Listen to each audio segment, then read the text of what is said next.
Այսօրվա տոնի հետ կապված, այսօր մեր ազգի մեր ժողովուրդը տոնակատարում է պայծառակերպության տոնը կամ Հիսուսի փոխակերպման տոնը։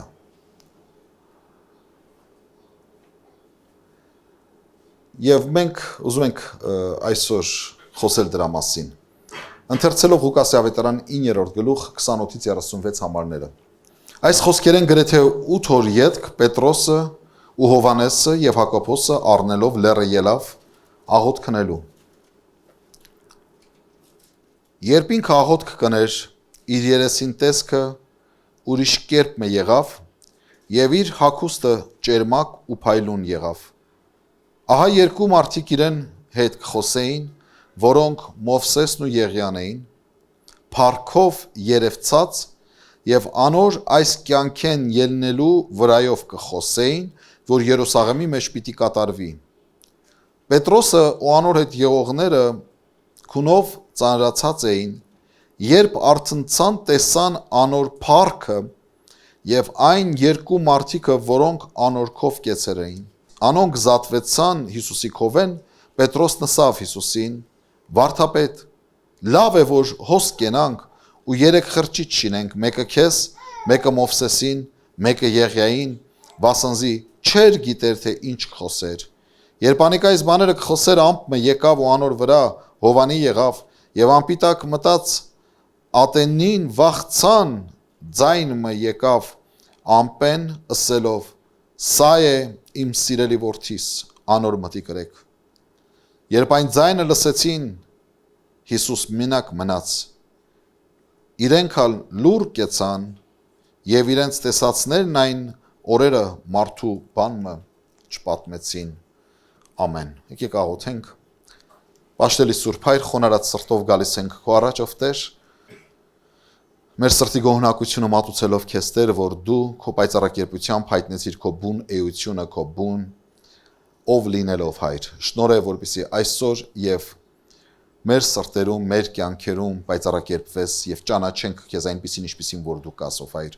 Ոչ թե կաղապարված մեր մարդկային սահմանափակ մտածելակերպով, այլ քո իրական փառքով հայտնվես մեզ, Տեր, որպեսզի մենք էլ փոխակերպվենք եւ փառավորենք քո սուրբ ու պատվական անունը հիմա ու հավիտյանս հավիտենից։ Ամեն։ Սիրելի քույրեր, եղբայրներ, մեր պատգամի վերնագիրն է Հիսուսի փոխակերպման նշանակությունը։ Հիսուսի փոխակերպման նշանակությունը։ Փոխակերպում կամ այլակերպում ուրիշները նաև կոչում են պայծառակերպություն։ Փոխակերպումը որևէ մեկ անձի կամ առարկայի ձևը, էությունը կամ արտաքին տեսքը լիովին փոխվելու գործողությունն է։ Այն գործընթաց է, որ սովորաբար դեպի լավն է ուղղված։ Երբ ասում ենք պայծառակերպվել կամ ասում ենք փոխակերպվեց, հիմնականում դրական իմաստով է օգտագործվում սա, այսինքն իր սովորական վիճակից այն այլ կերպարանք ստացավ, շատ ավելի լավը։ Փոխակերպում այն հիմնարար փոփոխություն է, որը ձևափոխում է կոնկրետ օբյեկտի հիմնական էությունը, օրինակ թրթուրը վերածվում է թիթեռի։ Իր բուն էությունը կարծես, իր տեսքը վերափոխվում է եւ այլ տեսք է առնում, իր էության փոփոխություն է տեղի ունենում կարծես։ Աստվածաշնչում այլակերպությունը կամ պայծառակերպությունը կարևորագույն իրադարձություն է համարվում։ Դրա համար այն հայ առաքելական եկեղեցուն 5 տաղավարած տոներից մեկն է համարվում։ Քանի որ այն կարևոր իրադարձություն էր, շատ կարևոր։ Թեև շատ եկեղեցիներ սրան այդքան կարևորություն չեն տալիս, քանի որ ավելի այս տոնը դիտարկում են լոկ միայն վարդավարի ջրերի, այսպես քողի տակ, այնինչ այս տոնը ճշմարտապես մեծ իրադարձություն էր, ավետարանական մեծ իրադարձություն էր, որ տեղի ունեցավ։ Մեր Փրկիչ Տեր Հիսուս Քրիստոսը իր հետ առնելով իր 3 աշակերտներին, Հովանեսին, Պետրոսին եւ Հակոբոսին, լեռը բարձրացավ եւ աղոթքի կանգնեց։ Որ լեռն էր, կարծվում է, որ այն Թաբոր լեռն էր, Իսրայելի կամ Պաղեստինի ամենաբարձր լեռը, որը սահմանակից է Լիբանանին։ Կարծվում է, որ այդ լեռան վրա էր, որ տեղի ունեցավ այլակերպությունը։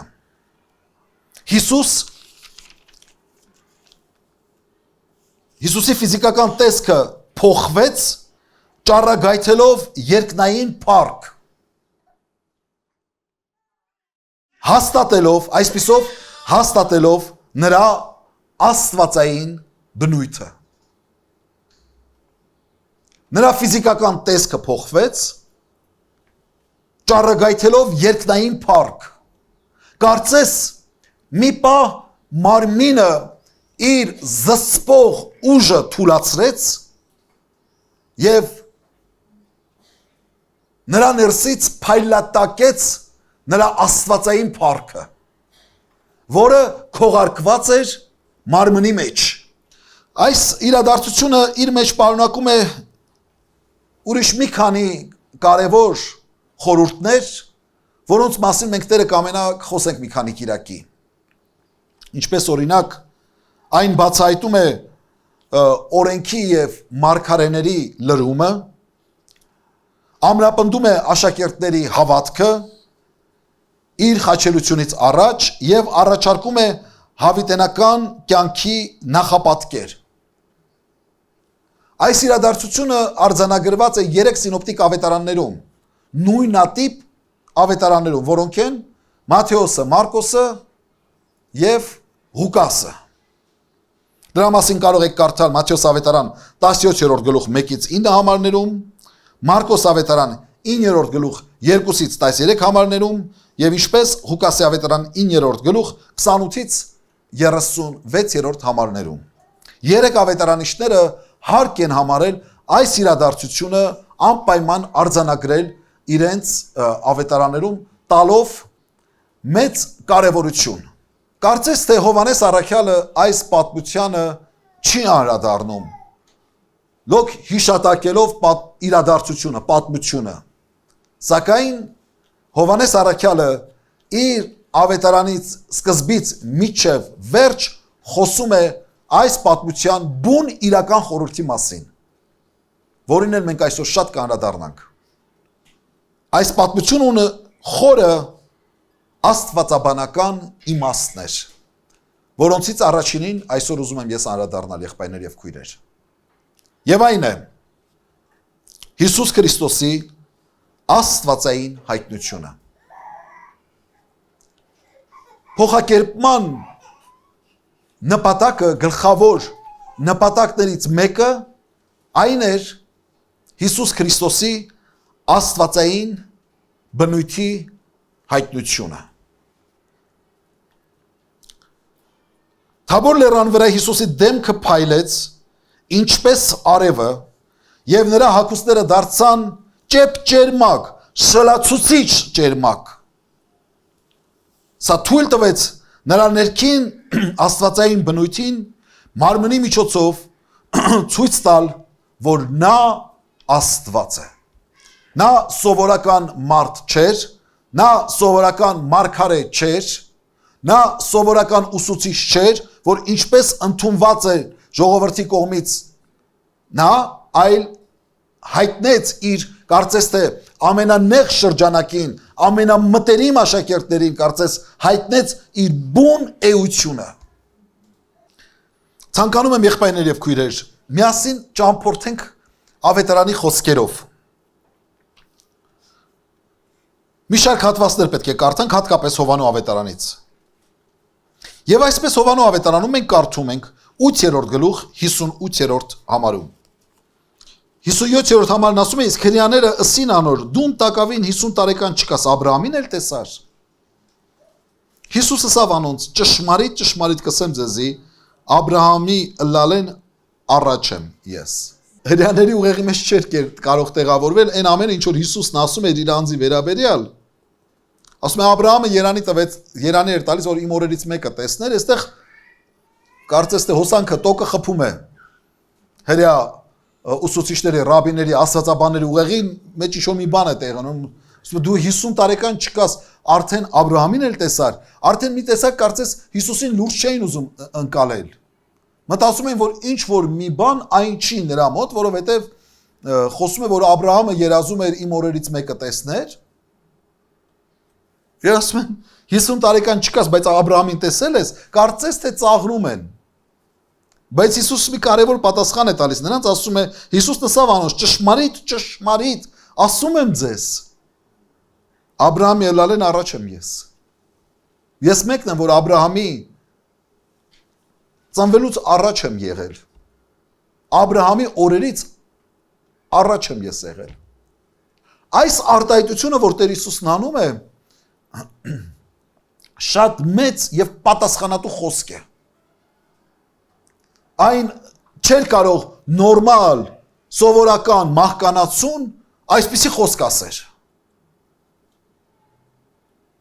Եվ այն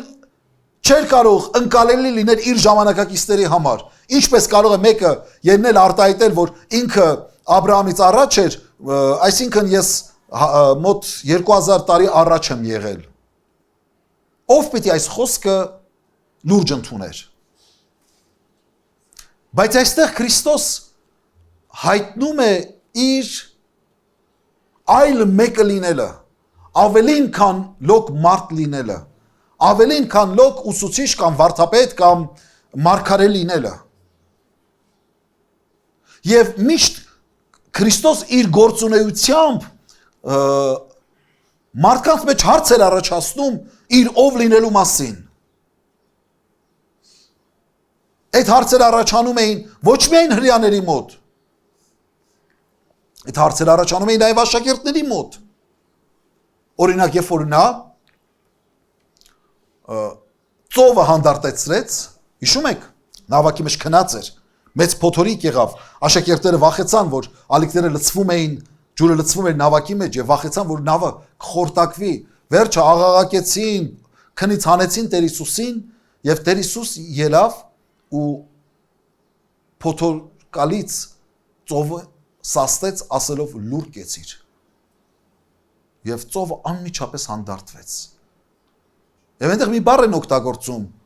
առաքյալները, աշակերտները մեկը մյուսին նայելով ասում են, արդյոք ով է սա,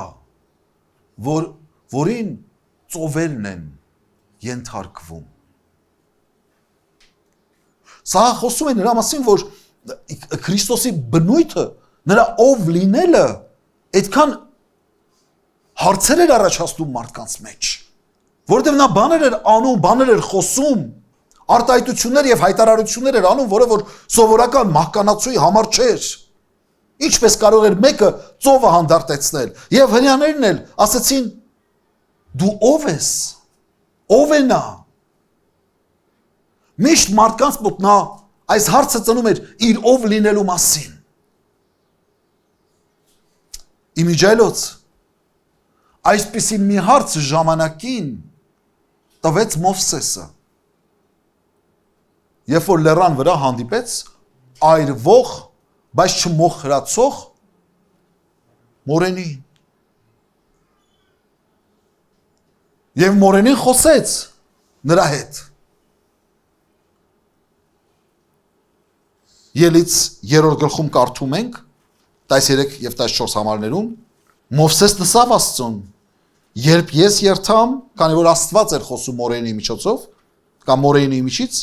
երբ ես երթամ Իսրայելի որդիներուն եւ ասեմ անոնց ձեր հայրերուն Աստվածը զիս ղրկեց, եւ երբ ասեն ինձի թե ինչ է անոր անունը, ինչ ասեմ անոնց, Աստված ասա Մովսեսին, ես եմ որեն, եւ ասավ, այսպես պիտի ասես Իսրայելի որդիներուն, զիս որեն ղրկեց ձեզի, ամեն։ Եթե ես գնամ, Աստված պատվիրել էր Մովսեսին գնա եւ իր ժողովրդի հետ խոսի, Եվ ասաց, եթե գնամ եւ մարդիկ հարցնեն, թե ով է նա, որ քեզ ուղարկել է, ինչ է նրա անունը, պատասխանեց, ասեց, ասա նրանց, ես եմ, որ են, մի թարգմանության մեջ ասում է, ես եմ, որ են, մի թարգմանության մեջ ասում է, ես եմ, որ եմ ղրկեց, ուղարկեց։ Այս անունով է ներկայանում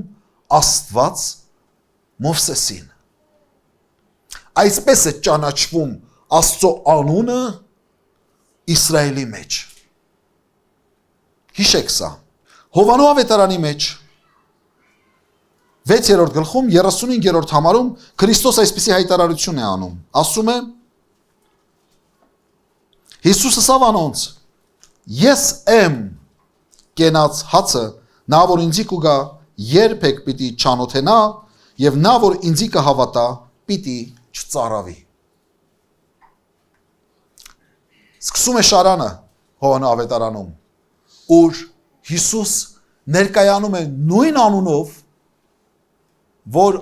որ ներկայացավ 5 տակարանում Աստված Մովսեսին։ Ասում է ես եմ կենաց հացը, կյանքի հացը։ Նա որ ինձի կուգա երբեք պիտի չանոթենա, նա որ ինձի կհավատա պիտի չծարավի։ Այստեղ Քրիստոս ներկայանում է որպես մարդկանց կյանքի աղբյուր,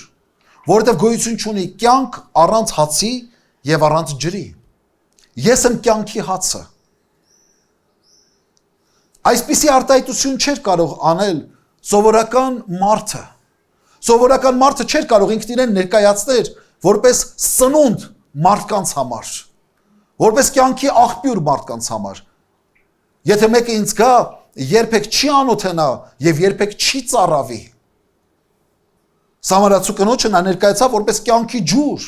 Ասում է այն ջուրը, որ ես քեզ տամ, երբեք չես ծարավի եւ չես գա այլևս այստեղ ջուր տանելու, ջուր հանելու։ Ցույց տալով, որ ես կդառնամ քո կյանքի բավարարումը, բավականացումը, որ մի անձը, որ մի անհատը, որ մի մարգարեն, ամենաբարձր կոչումները տվեք, կարող է ինքն իրեն ներկայացնել որպես մարդկանց կյանքի հաց եւ կյանքի ջուր։ Հայտարարելով, որ ես եմ, նույն բառն է օգտագործում, ինչ որ 5 տակարանում Աստված է օգտագործում իր անունը տալով։ Ինչպես կարող է սովորական մարդը պատճառ դառնալ, որ մարդիկ այլևս չանոթենան։ Ինչ է նշանակում չանոթենան։ Չքաղցեն, այլևս իրենց զգան լիարժեք այս աշխարհի մեջ։ Ով կարող է այս քաղցը մարդկային հագեցնել։ Որ մի ուսուցիչը, որ մի ռաբին, որ մի վարդապետը։ Այս խոսքը ասողը հասկանում ենք, որ ավելին է, քան սովորական մարդը։ Չէ որ այս պետքը, այս կարիքը մարդկային կարող է լրացնել միայնով Աստված։ Նույն 6-րդ գլուխ 41-րդ համարն ասում է. Հրյաները կտրտնջային իրեն դեմ վասզի ըսավ, թե ես եմ երկնքեն իջած հացը։ Հրյաները սա հեշտությամբ չմարսեցին այս խոսքը։ Սովորական խոսք չէր նրանց ականջին այս հնչող խոսքը, ինչ է նշանակում ես եմ կենաց հացը, եւ սկսեցին տրտնջալ։ Ճիշտ այնպես սկսեցին տրտնջալ, երբ Տեր Հիսուս ներեց մեղքերը այն պատգարակով բերված իրենց 4 ընկերների կողմից բերված մարդու նրան ուրեմն մեղքերը ներելուց հետո։ Հիշում եք, երբ ասեց արդ մեղքերդ ներված են, սկսեցին տրտնջալ եւ այսին չէ որ միայն Աստված կարող է մարդու մեղքեր ներել։ Շատերն ասում են Հիսուս երբեք չհայտարարեց, որ ինքը Աստված է։ Այո, Հիսուս երբեք բառացի չհայտարարեց, որ ինքը Աստված է, բայց ինքը կատարեց գործողություններ եւ կատարեց հայտարարություններ, որոնք որ հարիր էին, բնութագրում էին միայն Աստծուն, որը վերապահված էր միայն Աստծուն, ինչպես մեղքեր ներելը, ինչպես հայտարարելը ես եմ մարդկանց կյանքի աղբյուրը, ես եմ հացը մարդկանց, ես եմ սնունդը մարդկանց։ Որևէ մեկ մահկանացու մարդ չէր կարող այսպիսի արտահայտություն անել, կամ եթե անի այդպիսի արտահայտություն, նա միանշանակ խաբած պետք է լինի, որտեղ մարդը չի կարող հագեցնել մարդկային հոգու պետքերն ու կարիքները, միայնությունը նրա, տկարությունները նրա, Դատապարտված լինելը նրա, ով պիտի կարողանա փրկել, ազատագրել եւ կյանք ու հույս տալ։ Չէ՞ որ միայն Աստված, ես եմ որենը։ Եվ այստեղ Հիսուս հայտարարում է, որ ես եմ դա, ես եմ այդ հացը, ես եմ այդ ջուրը։ Նա շարունակում է հայտարարություններ անել իր մասին Հովաննավետարան 8-րդ գլուխ 12-րդ համար։ Հիսուս նորեն խոսեցավ անոնց եւ ասավ. Ես եմ աշխարհի լույսը, նա որ իմ ետևես գա, խավարի մեջ պիտի չքայլե, հապա կենաց լույսը պիտի ունենա։ Ես եմ աշխարհի լույսը, նա որ իմ ետևից գա, խավարի մեջ պիտի չքայլի, այլ կյանքի լույսը պիտի ունենա։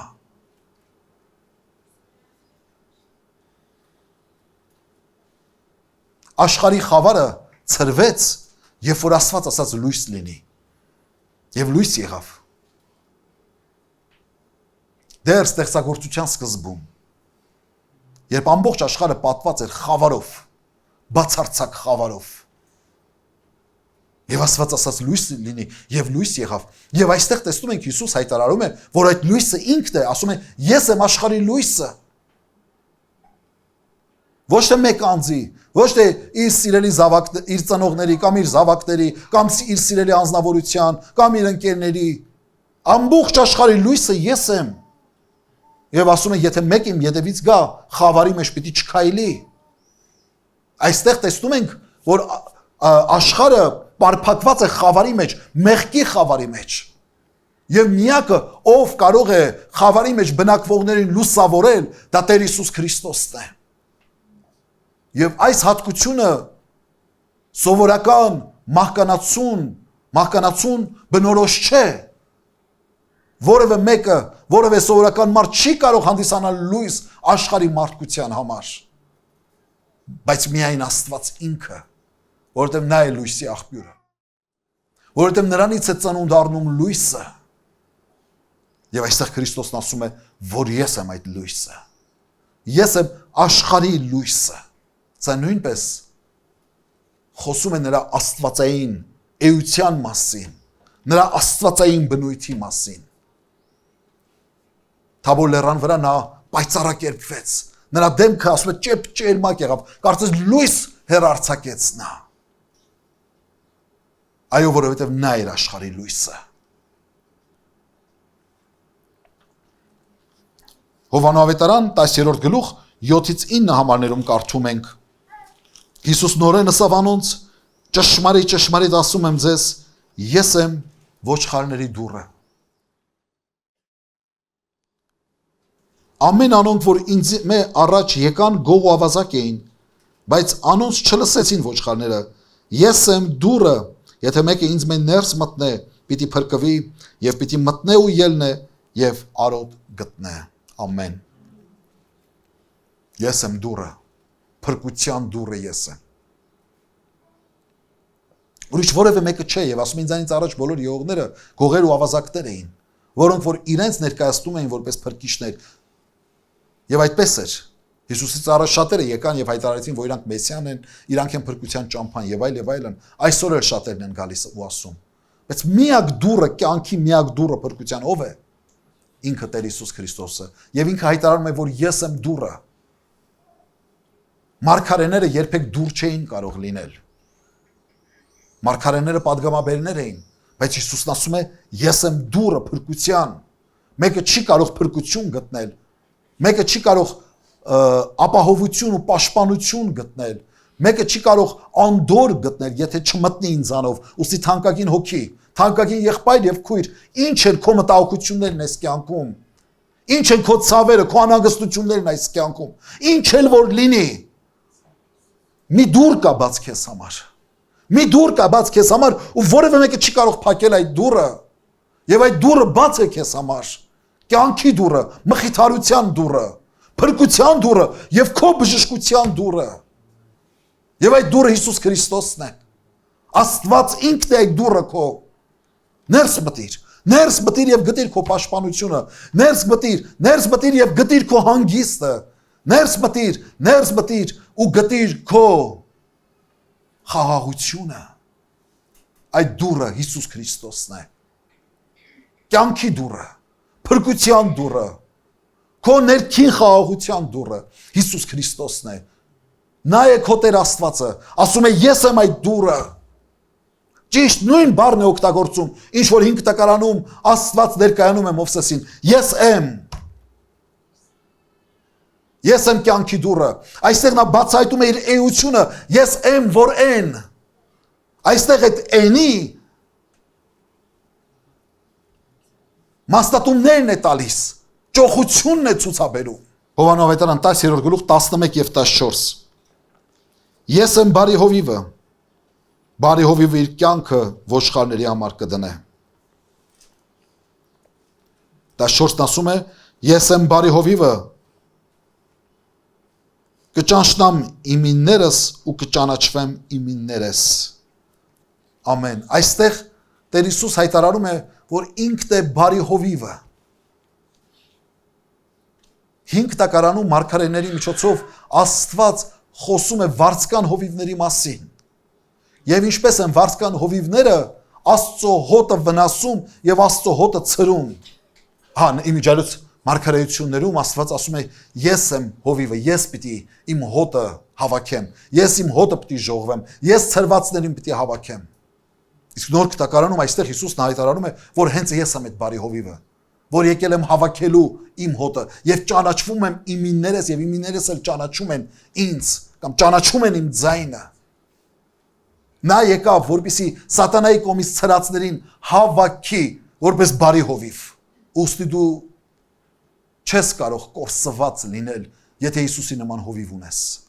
Լսիր նրա ձայնը ու եկ Հիսուսի մոտ, որովհետև նա է քո Տերը, նա է քո հովիվը, նա է քո Աստվածը։ Ես եմ բարի հովիվը։ Եվ բարի հովիվը ասում իր կյանքը դնում իր ոչխարների համար։ Վարձկան իր կյանքը չի դնում իր ոչխարների համար, սիրելիներ։ Մի հատ ոչխար ավել, մի հատ ոչխար պակաս, ինչ տարբերություն, մեծ չէ կորուստը։ Իսկ Քրիստոս 99 թողնում է գնում է հենց այն կորսվածի հետևից եւ պատրաստ է իր կյանքը վտանգելու, իր կյանքը դնելու հանուն մեկ կորսվածի համար։ Այստեղ կարևոր է որ դու գիտակցես, որ այդ մեկ կորսվածը հենց դու ես, որի համար Հիսուս եկավ աշխարհ։ Նա է քո հովիվը, թանկագին բարեկամս։ Եվ դու կարիք չունես այս աշխարհում քեզ միայնակ զգալու, կարիք չունես դու այս աշխարհում քեզ լքված զգալու, որովհետև նա է քո Աստվածը, նա է քո հովիվը, քո Աստվածը քեզ ներկայանում է որպես քո Տերը, որպես քո խնամակալը, որպես քեզ կերակրող, որպես քեզ պաշտպանող, այս է նշանակում հովիվ։ Ես եմ բարի հովիվը։ Ահավասիկ նրա աստվածային բնույթի հայտության եւս մեկ այլ կերպ։ Հովհաննես ավետարանում 10-րդ գլխում 30 համարում մենք տեսնում ենք զարգացում։ Այստեղ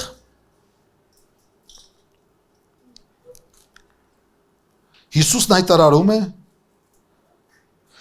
ասում է ես ու հայրը մեկ ենք։ Նա սկզբում չի անում այս հայտարարությունը։ Բայց երբ որ արդեն մարդկային միտքը սկսում է ավելի լուսավորվել, զարգանալ, հասնել որոշակի ճանաչողության, արդեն Քրիստոս սկսում է հայտարարություն անել իր եւ հոր մեկ լինելու մասին։ Ես եւ հայրը մեկ ենք։ Եվ հետո մենք ավետարանում տեսնում ենք, որ աշակերտներից մեկը ասում է դու մեզ հայրը ցույց տուր եւ դա բավական է մեզ։ Եվ Հիսուսը նրան ասում է այսքան ժամանակ ձեզ հետ եմ, չճանաչեցիք, որ ես եւ հայրը մեկ ենք, կամ ով որ ինձ տեսավ, հորը տեսավ։ Արդեն տեսնում ենք, որ Քրիստոս ավելի բացահայտ է խոսում իր աստվածային էության մասին, իր ով լինելու մասին, իր եւ հոր մեկ լինելու մասին։ Բացահայտվում է նրա աստվածային էությունը, աստվածային բնույթը։ Մեկը չի կարող պատվել հորը, եթե նա չի պատվում որդուն։ Եվ մեկը չի կարող պատվել որդուն ու այդպիսով պատված չլինի հորը, որտեվ ամեն փառքը Աստծուն ընդունելի է, երբ որ փառավորվում է իր որդին։ Ոստի այն ազգերն ու ժողովուրդները, այն անձերն ու անհատները, որոնք որ որդուն չեն պատվում, նրանց փառաբանությունն ու պատիվներն ուղված հոր Աստծուն անընդունելի են եւ անհասանելի են, որովհետեւ ողջ փառքը ընդունելի է եւ ընկալելի է հոր կողմից, երբ որ այն ուղված է իր որդուն։ Այսպիսով շարունակում է Տեր Հիսուս իր աստվածային էության բացահայտումը Հովանու ավետարանի մեջ, այս անգամ կարդում ենք 11:25։ Հիսուսը սավանոր, ես եմ հարությունը եւ կյանքը, նա որ ինձ կհավատա թեև մեռնի, պիտի ապրի։ Արդեն Քրիստոս բացահայտում է մարդկանց, որ նա է աղբյուրը կյանքի եւ նա է, որ ունի իշխանություն մահից հետո հաղթանակ շնորհելու բոլոր նրանց, ովքեր որ հավատում են իրեն։ Սա խոսում է նրա աստվածային էության մասին, որովհետև որևէ մեկ մարդ,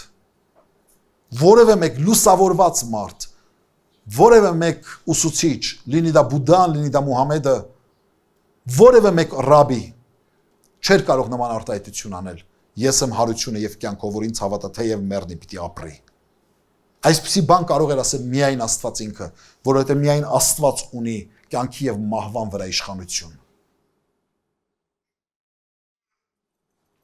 Եվ Հիսուս հայտարարում է, որ ես նա եմ, ով ունի այդ իշխանությունը, ինձ հավատացողին կյանք տալու, թեև մեռնի, պիտի ապրի։ Դուք գիտակցում եք, հասկանում եք, ում եք հավատում դուք։ Ով է ձեր Տերը, ով է ձեր Աստվածը։ Շատ անգամներ Քրիստոս մեր մարդկային գիտակցության մեջ ընկալվում է որպես Մարիամի գրկում ծվարած մի փոքր մանուկ։ Բայց այդ մանկան մեջ ապրում է տեզերքների արարիչ, կյանքի աղբյուր,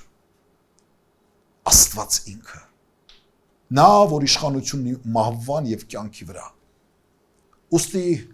ո՞րն է քո հույսը այս աշխարհի վրա։ Ինչ է քո հույսը այս աշխարհի վրա։ Եթե ոչ հենց նա Հիսուս Քրիստոսը, որն ունի կյանքի եւ մահվան բանալիները։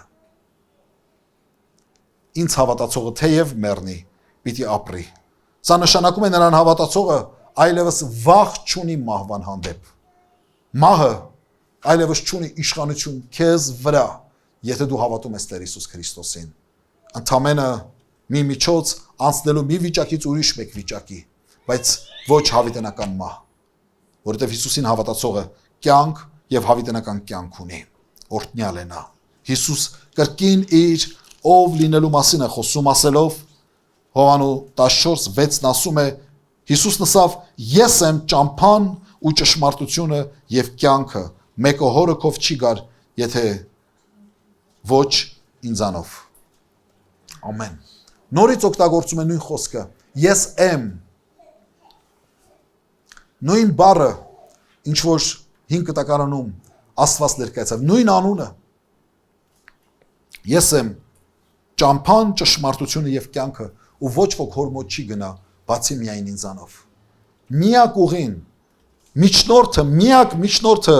ֆիզիկական աշխարհից դեպի հոգևոր աշխարհ, միակ միջնորդը, որ կարող է մարդկային հոգին ուղղորդել դեպի հոր հավիտենական գիրկը,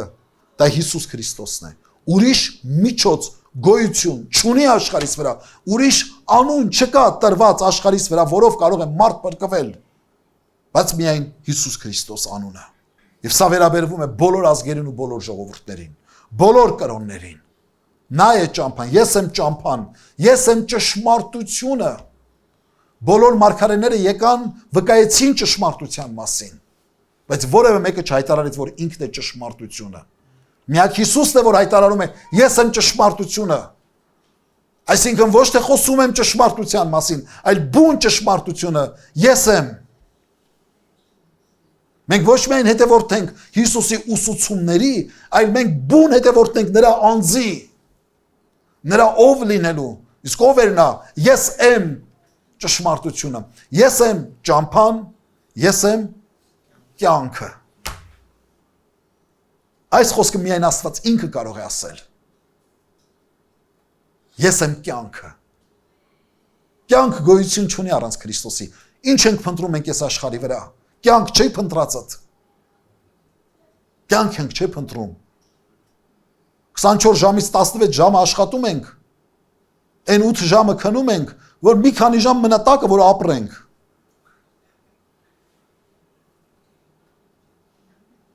Կյանքը Քրիստոսի մեջ է։ Թանկագինս, Քրիստոսում է կյանքը։ Ընդունիր Հիսուսին եւ կյանք պիտի ունենաս։ Զարգացնենք խորհուրդը։ Հովանոց Ավետարան 18-րդ գլխում կարդում ենք. Եկել են զինվորները, որպեսզի Հիսուսին ձերբակալեն։ 4-րդ համարում Հիսուսը ասում է, Հիսուս իրեն պատահելիք բոլոր բաները գիտնալով ելավ եւ ըսավ անոնց, ովքեր որ եկել էին իրեն ձերբակալելու։ Ով կփնտրեք։ Պատասխան տվին անոր Նազովրեցի Հիսուսը։ Ըսավ անոնց Հիսուս, ես եմ։ Հուդան ալ որ զանիկա պիտի մատներ անոնց հետ կանգնել էր։ Երբ ըսավ թե ես եմ, լսեք, ետ գնացին ու գետին ընկան։ Եթե դա սովորական հայտարարություն էր, ես Նազովրեցի Հիսուսն եմ, ինչու պիտի ետ գնային եւ գետին ընկնեին։ Նրա աստվածային անունը հնչեց, որ իր մեջ զորություն էր պարունակում։ Եվ մարդու ոտքերը, մարդկանց ոտքերը չկարողացան դիմանալ ու ծալվեցին, երբ լսեցին նրա անունը ու ետ գնալով վայր ընկան։ Ես եմ։ Եվ այս անունը հնչելուց հետո գետին տապալվեցին բոլորը։ Մեկը չի կարող իմ կյանքը առնել Հիսուս հայտարարեց, այլ ես հոժարակամ եմ իմ կյանքը դնում։ Որևէ մեկ զինվոր, որևէ մեկ աշխարհի բանակ, ամենագեր հզոր բանակները չէին կարող Հիսուսի կյանքը խլել։ Նա է հավիտենական կյանքը, ով կարող էր խլել այն, բայց նա հոժարակամ իմ կյանքը դրեց զոհասեղանի վրա, որպեսզի քեզ եւ ինձ ունենա։ Նա է ճշմարիտ Աստվածը։ Հովանոց 5-րդ գլուխ 18-րդ համարի մեջ կարդում ենք, ասում է. Այսօր համար ալ ավելի կմտածեին հրյաները զանիկա սպանել, լսեք, վասնզի ոչ միայն շաբաթ օրը չէր պահում, հապա նաև Աստված իրեն հայր կանվաներ, այսպես իրեն Աստծո հավասար կներ։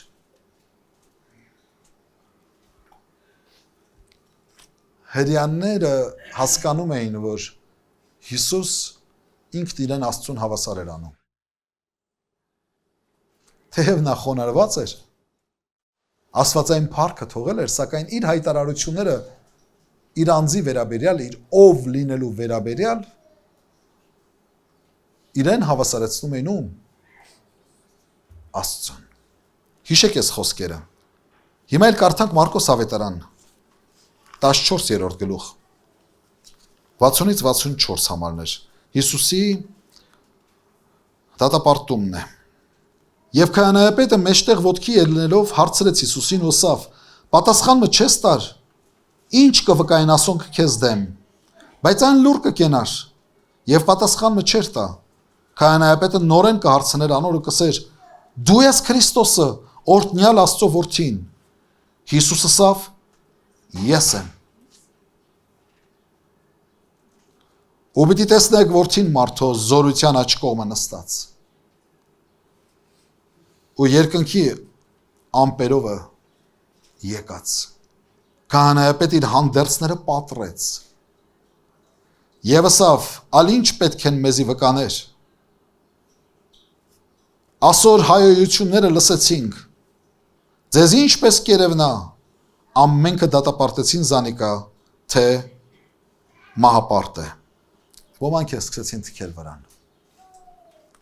Ինչու՞։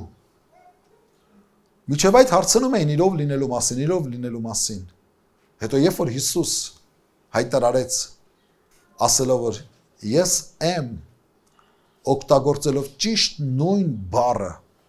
ինչով Աստված ներկայացավ Մովսեսին եւ ասաց՝ ասա ժողովրդին, որ ես եմ-ը, որ N-ը ուղարկեցի քեզ, նույն անունն է տալիս Հիսուս այստեղ։ Դրա համար հրեա քահանաները ընդունեցին սա որպես մեծ հայոյանք ու Հիսուսին դատապարտեցին մահվան։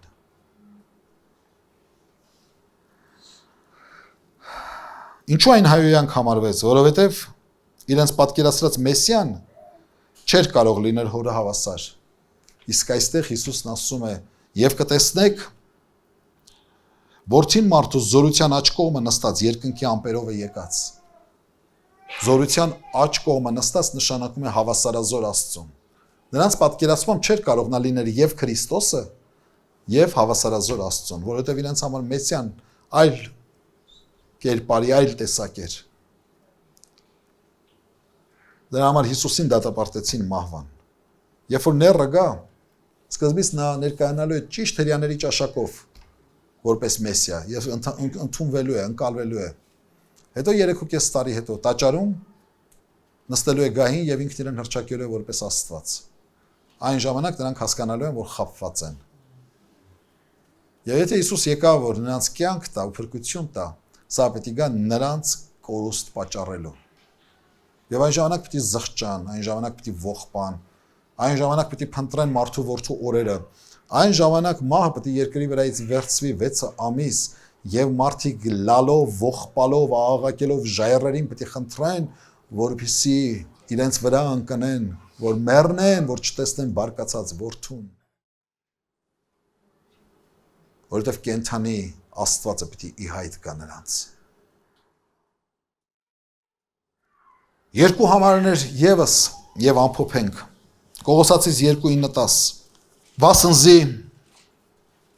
մարմնապես անոր մեջ կբնակվի Աստվածության բոլոր լեցունությունը։ Եվ դուք էլ անով լեցված եք, որ գլուխն է բոլոր իշխանության ու պետության։ Գլուխն է բոլոր իշխանության եւ պետության։ Ով է գլուխը։ Քրիստոսը, որի մեջ է բնակվում Աստվածության ողջ էությունը, լեցունությունը։ Այլակերպության օրը, փոխակերպման օրը, այս Աստվածության էության բացահայտումը, փայլատակումը տեղի ունեցավ աշակերտների համար, որին պետք է հասնեն հետո աշակերտները այդ գիտակցությանը պետք է հասնեն քիչ անց, որոշ ժամանակ անց, եւ որի մասին պետք է Պողոս առաքյալը արդեն բացահայտ հայտարարի, որ նրա մեջ է բնակվում Աստվածության ողջ էությունը, որ նա է գլուխը բոլոր իշխանությունների եւ պետությունների։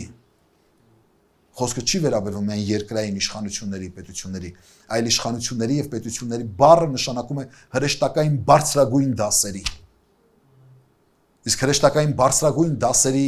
գլուխը հանդիսանում է Աստված ինքը։ Եվ վերջացնեմ։ Առաջին Հովանու 5:20 Գիտենք, թե Աստծո որդին եկավ ու մեզ կարողություն տվեց, որպեսզի ճշմարիտը ճանաչենք։ Մենք այն ճշմարիտին մեջ ենք, իր որդին Հիսուս Քրիստոսին մեջ, նա է ճշմարիտ Աստվածն ու հավիտենական կյանքը։ Ալելույա։ Ամեն։ Գիտենք, թե Աստծո որդին եկավ մեզ, կարողություն տվեց, որպեսզի ճշմարտությունը ճանաչենք։ Աստծո փափագն է, որ դու ճշմարտությունը ճանաչես։ Ու ոչ միայն ճանաչես ճշմարտությունը, այլ նաև այդ ճշմարտության մեջ ապրես։ Իր որդի Հիսուս Քրիստոսին մեջ, որովհետև նա է ճշմարտությունը եւ նա է ճշմարիտ Աստվածն ու հավիտենական կյանքը։ Ահա նա է ճշմարիտ Աստվածը եւ հավիտենական կյանքը։ Ուստի կարող ենք ասել այլակերպության կամ փոխակերպման տոնը նաև Աստված հայտնության տոն է։ Օրհնյալ լինի մեր Տիրոջը սուրբ անունը, որ մեզ արժանի արեց ճանաչելու իրեն ու լինելու իր խոնար ծառաները, թեև իր կողմից որդեգրված ու իր փառքի ժառանգները դարձրած։ Ու եթե դու սիրելի բարեկամ դեռ չես ընդունել Հիսուս Քրիստոսին, այսօր ապաշխարիր, այսօր կյանքդ սիրտդ Հիսուսի առաջ բացիր, ընդունի նրան, թող դառնա նա քո կյանքի բարի հովիվը, թող դառնա դուռը փրկության ու կյանքի, թող դառնա քո համար որպես հաց ու ջուր, թող դառնա քո կենթանության երաշխավորը, որովհետև նա ասաց ես եմ հարությունը եւ կյանքը, եթե մեկը մեռնի, դարձյալ պիտի ապրի, եթե ինձ է հավատում, հավատա Տեր Հիսուս Քրիստոսին, հավատա քո Տեր Աստծուն։ Օրհնյալ է նրա սուրբ ու պատվական անունը այժմ ու միշտ ու հավիտյան դարերում։ Ամեն։ Փառավորյալ մեր Փրկիչներ Հիսուս Քրիստոս, խոնարհում, մեծարանք ու փառաբանություն քեզ գահի վրա նստած մեր փառապանց Աստվածը։ Փառք քեզ, որ դու հայտնեցիր մեզ մահկանացուներիս, քո փոխակերպմամբ, քո աստվածային բնույթը, քո աստվածային էությունը, քո պայծառակերպությամբ ով Տեր, լուսավորիր նաև մեր մթնկնած մտքերը, մեր աշխարհը, կյանքի հոգսերով, մտահոգություններով լի Տեր։ Աղոթում ենք ով Տեր, որ դու կոտրես անհավատության, երկմտության, կասկածամտության բոլոր ժայռերը ով Տեր, եւ դու ներթափանցես մեր սրտերից ու հոգիներից ներս Տեր, ու եւ մեզ հավատքը կենթանացնես, որպեսզի Տեր ապրենք քեզ հետ հարուցյալ կյանքերով ու փառավորենք քո արժանի անունը։ Թե մեկ ես քաղցրության համը չի ճաշակել Տեր, աղոթում ենք, որ դու թակես նրա սրտի դուռը եւս մեկ անգամ հավիտենական կյանքի համը ժառանգելու ու ճաշակելու համար։ Հիսուս օրհնյալ, Աստված մեր բարեգութ ու ողորմած, պահապան եղիր քո ժողովրդին, օրհնիր ու առաջնորդիր մեր կյանքի բոլորերում, սուրբ ձեռքդ մեկնիր եւ բժշկիր տկարներին, հիվանդներին, ընկածներին, հավատքի մեջ տկարացածներին ով Տեր, աշխարհը սիրողներին դարձի բեր ու ողորմիր, քանզի քո գալուստդ մոտ է ով Տեր Աստված։ Պահապան եղիր մեզ քո խաչի հովանու ներքո, Հիսուսի սուրբ ու պատվական անունով ենք խնդրում, որ հավերժ փառավորվի սուրբ երրորդությունը, Հայրը, Որդին եւ Սուրբ Հոգին։ Եվ հիմա մեր Տեր Հիսուս Քրիստոսի շնորհքը, Հայր Աստծո սերը եւ Սուրբ Հոգու հաղորդակցությունը ձեզ հետ լինի։ Գնացեք խաղաղությամբ։ Ամեն։